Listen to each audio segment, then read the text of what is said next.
Bleak House by Charles Dickens. Chapter 2. In Fashion. It is but a glimpse of the world of fashion that we want on this same miry afternoon. It is not so unlike the Court of Chancery but that we may pass from the one scene to the other as the crow flies. Both the world of fashion and the Court of Chancery are things of precedent and usage, oversleeping Rip Van Winkles who have played at strange games through a deal of thundery weather, sleeping beauties whom the night will wake one day, when all the stopped spits in the kitchen shall begin to turn prodigiously. It is not a large world, relatively even to this world of ours, which has its limits too, as your Highness shall find when you have made the tour of it and are come to the brink of the void beyond. It is a very little speck. There is much good in it. There are many good and true people in it. It has its appointed place. But the evil of it is that it is a world wrapped up in too much jewellers' cotton and fine wool, and cannot hear the rushing of the larger worlds, and cannot see them as they circle round the sun. It is a deadened world, and its growth is sometimes unhealthy for want of air. My Lady Dedlock has returned to her house in town for a few days previous to her departure for Paris, where her ladyship intends to stay some weeks, after which her movements are uncertain. The fashionable intelligence says so for the comfort of the Parisians, and it knows all fashionable things. To know things otherwise were to be unfashionable. My Lady Dedlock has been down at what she calls, in familiar conversation, her place in Lincolnshire. The waters are out in Lincolnshire. An arch of the bridge in the park has been sapped and sopped away. The adjacent low-lying ground for half a mile in breadth is a stagnant river, with melancholy trees for islands in it, and a surface punctured all over, all day long, with falling rain. My Lady Dedlock's place has been extremely dreary. The weather for many a day and night has been so wet that the trees seem wet through, and the soft loppings and prunings of the woodman's axe can make no crash or crackle as they fall. The deer, looking soaked, leave quagmires where they pass. The shot of a rifle loses its sharpness in the moist air, and its smoke moves in a tardy little cloud towards the green rise, coppice-topped, that makes a background for the falling rain. The view from my Lady Dedlock's own window is alternately a lead-coloured view and a view in Indian ink.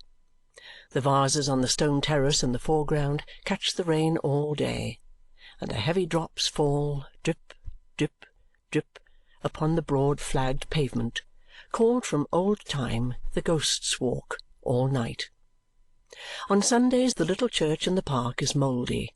The oaken pulpit breaks out into a cold sweat, and there is a general smell and taste as of the ancient Dedlocks in their graves. My Lady Dedlock, who is childless, looking out in the early twilight from her boudoir at a keeper's lodge, and seeing the light of a fire upon the latticed panes, and smoke rising from the chimney, and a child, chased by a woman, running out into the rain to meet the shining figure of a wrapped-up man coming through the gate, has been put quite out of temper. My Lady Dedlock says she has been bored to death. Therefore my Lady Dedlock has come away from the place in Lincolnshire and has left it to the rain and the crows and the rabbits and the deer and the partridges and pheasants. The pictures of the Dedlocks, past and gone, have seemed to vanish into the damp walls and mere lowness of spirits, as the housekeeper has passed along the old rooms, shutting up the shutters. And when they will next come forth again, the fashionable intelligence, which, like the fiend, is omniscient of the past and present, but not the future, cannot yet undertake to say. Sir Leicester Dedlock is only a baronet, but there is no mightier baronet than he. His family is as old as the hills and infinitely more respectable. He has a general opinion that the world might get on without hills, but would be done up without Dedlocks.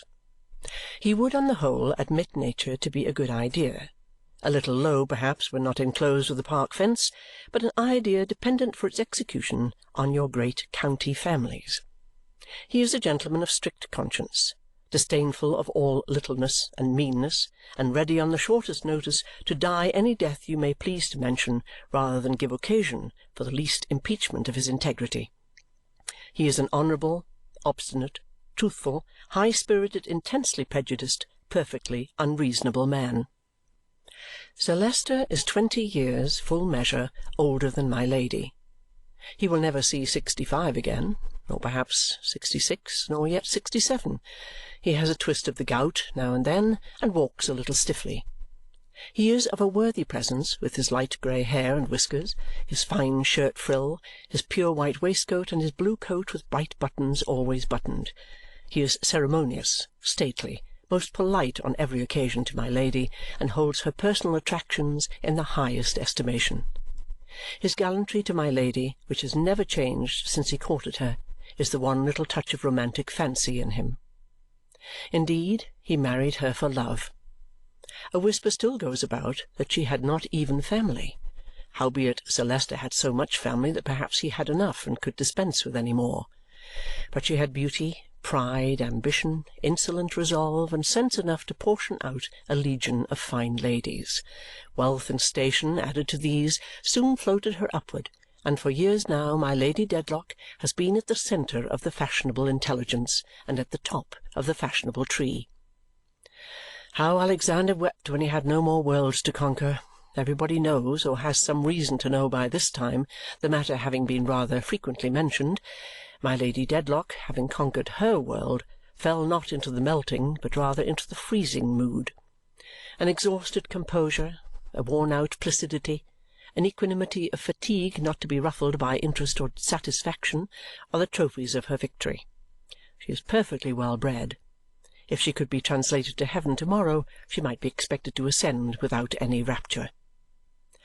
She has beauty still, and if it be not in its heyday, it is not yet in its autumn.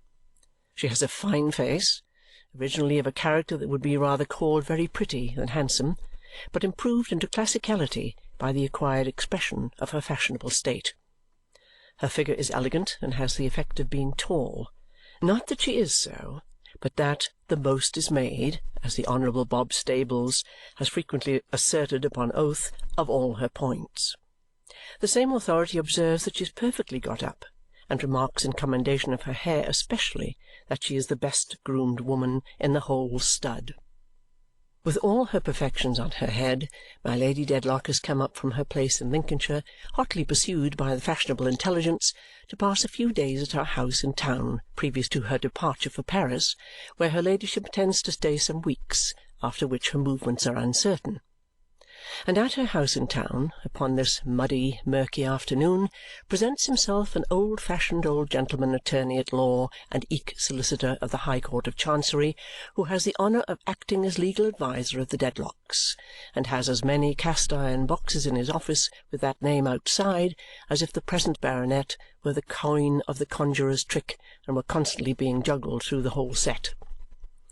Across the hall and up the stairs and along the passages and through the rooms, which are very brilliant in the season and very dismal out of it, fairyland to visit but a desert to live in, the old gentleman is conducted by a Mercury in powder to my Lady's presence. The old gentleman is rusty to look at, but is reputed to have made good thrift out of aristocratic marriage settlements and aristocratic wills, and to be very rich. He is surrounded by a mysterious halo of family confidences, of which he is known to be the silent depository. There are noble mausoleums rooted for centuries in retired glades of parks, among the growing timber and the fern, which perhaps hold fewer noble secrets than walk abroad among men, shut up in the breast of Mr. Tulkinghorn. He is of what is called the old school, a phrase generally meaning any school that seems never to have been young, and wears knee-breeches tied with ribbons, and gaiters or stockings. One peculiarity of his black clothes and of his black stockings, be they silk or worsted, is that they never shine. Mute, close, irresponsive to any glancing light, his dress is like himself. He never converses when not professionally consulted. He is found sometimes speechless but quite at home at corners of dinner-tables in great country houses and near doors of drawing-rooms, concerning which the fashionable intelligence is eloquent, where everybody knows him and where half the peerage stops to say, "How do you do, Mr. Tulkinghorn?" He receives these salutations with gravity and buries them along with the rest of his knowledge. Sir Leicester Dedlock is with my Lady and is happy to see Mr. Tulkinghorn. There is an air of prescription about him, which is always agreeable to Sir Leicester. He receives it as a kind of tribute. He likes Mr. Tulkinghorn's dress. There is a kind of tribute in that too. It is eminently respectable, and likewise, in a general way, retainer-like. It expresses, as it were, the steward of the legal mysteries, the butler of the legal cellar of the Dedlocks. Has Mr. Tulkinghorn any idea of this himself? It may be so, or it may not. But there is this remarkable circumstance to be noted in everything associated with my Lady Dedlock as one of a class, as one of the leaders and representatives of her little world. She supposes herself to be an inscrutable, being quite out of the reach and ken of ordinary mortals, seeing herself in her glass, where indeed she looks so. Yet every dim little star revolving about her, from her maid to the manager of the Italian opera, knows her weaknesses, prejudices, follies, haughtinesses, and caprices, and lives upon as accurate a calculation and as nice a measure of her moral nature as her dressmaker takes of her physical proportions. Is a new dress, a new custom, a new singer, a new dancer, a new form of jewellery, a new dwarf or giant, a new chapel, a new anything to be set up? There are deferential people in a dozen callings, whom my Lady Dedlock suspects of nothing but prostration before her, who can tell you how to manage her as if she were a baby, who do nothing but nurse her all their lives, who, humbly affecting to follow with profound subservience, lead her and her whole troop after them, who in hooking one hook all and bear them off, as Lemuel Gulliver bore away the stately fleet of the majestic Lilliput. If you want to address our people, sir, say Blaze and Sparkle, the jewellers, meaning by our people Lady Dedlock and the rest, you must remember that you are not dealing with the general public. You must hit our people in their weakest place, and their weakest place is such a place. To make this article go down, gentlemen, say Sheen and Gloss, the mercers, to their friends the manufacturers, you must come to us because we know where to have the fashionable people, and we can make it fashionable.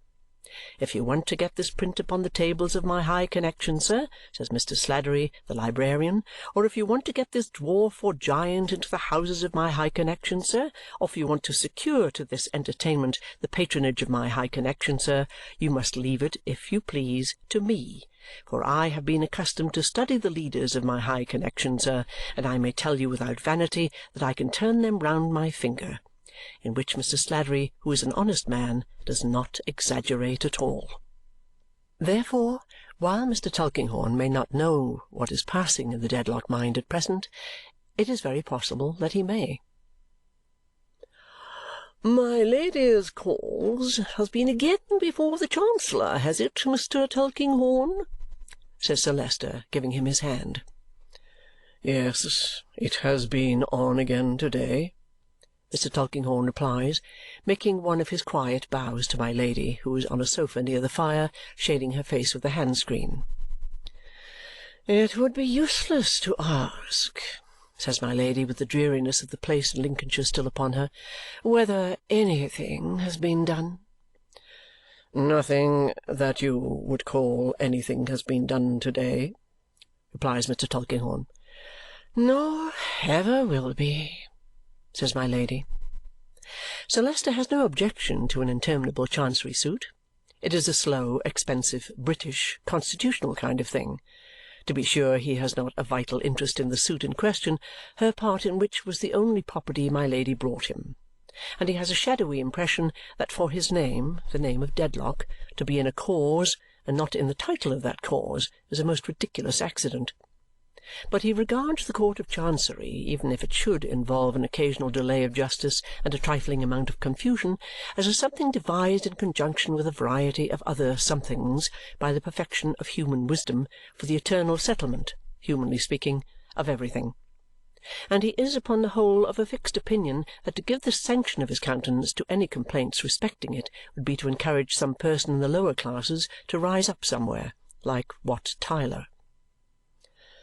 "As a few fresh affidavits have been put upon the file," says Mr. Tulkinghorn, "and as they are short, and as I proceed upon the troublesome principle of begging leave to possess my clients with any new proceedings in a cause," cautious man, Mr. Tulkinghorn, taking no more responsibility than necessary. "And further, as I see you are going to Paris, I have brought them in my pocket." Sir Leicester was going to Paris too, by the by, but the delight of the fashionable intelligence was in his lady. Mr. Tulkinghorn takes out his papers, asks permission to place them on a golden talisman of a table at my Lady's elbow, puts on his spectacles, and begins to read by the light of a shaded lamp. "In Chancery, between John Jarndyce—" My Lady interrupts, requesting him to miss as many of the formal horrors as he can. Mr. Tulkinghorn glances over his spectacles and begins again, lower down. My Lady carelessly and scornfully abstracts her attention. Sir Leicester, in a great chair, looks at the file and appears to have a stately liking for the legal repetitions and prolixities as ranging among the national bulwarks. It happens that the fire is hot where my Lady sits, and that the hand-screen is more beautiful than useful, being priceless but small. My Lady, changing her position, sees the papers on the table, looks at them nearer still, asks impulsively, "Who copied that?" Mr. Tulkinghorn stops short, surprised by my Lady's animation and her unusual tone. "Is it what you people call law hand?" she asks, looking full at him in her careless way again and toying with her screen. "Not quite. Probably." Mr. Tulkinghorn examines it as he speaks. "The legal character which it has was acquired after the original hand was formed. Why do you ask?" "Anything to vary this detestable monotony. Oh, go on, do." Mr. Tulkinghorn reads again. The heat is greater. My Lady screens her face. Sir Leicester dozes, starts up suddenly, and cries, "Eh? What do you say?" "I say I am afraid," says Mr. Tulkinghorn, who had risen hastily, "that Lady Dedlock is ill." "Faint," my Lady murmurs with white lips. "Only that. But it is like the faintness of death. Don't speak to me. Ring, and take me to my room." Mr. Tulkinghorn retires into another chamber. Bells ring. Feet shuffle and patter. Silence ensues. Mercury at last begs Mr. Tulkinghorn to return. "Better now," quoth Sir Leicester, motioning the lawyer to sit down and read to him alone. "I have been quite alarmed. I never knew my Lady swoon before. But the weather is extremely trying, and she really has been bored to death down at our place in Lincolnshire." End of chapter 2.